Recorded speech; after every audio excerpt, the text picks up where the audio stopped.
rele ko har ka kwazin pani te ko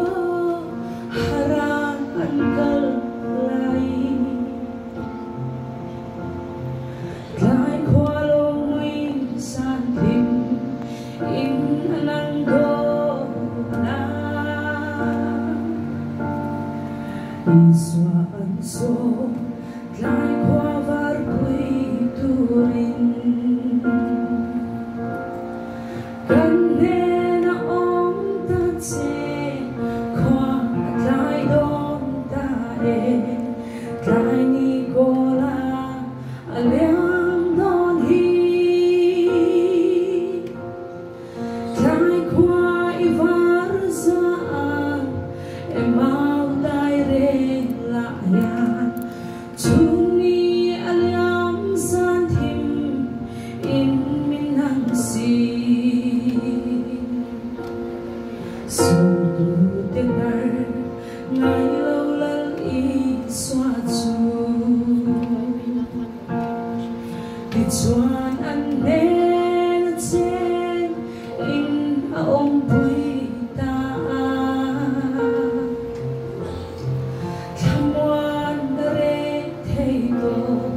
lâu cho lúc xa in anh nên sẽ nhìn ôm vui ta gần nên ôm ta sẽ còn lại đón ta lại đi cô la liam đón hi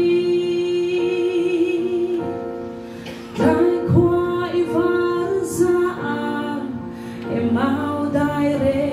la ya Tuni aliam san him in minang si so tu tenar ngai lâu lal I xóa chu ti chuan an ne na che in om pui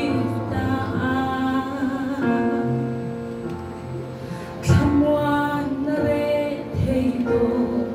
lâu cho lúc xa đi anh nên là chế nhìn ông quý ta cần nên là ông ta chế còn lại đón ta lại đi cô la liam đón hi lai kwa I var sa mau dai re la ya Tuni aliam san him in minang si ki pok tu na som sel isu ka ko vel dam lai ni Lạc mange nyanin min om puin lai qua min var pui ve la ka tharalo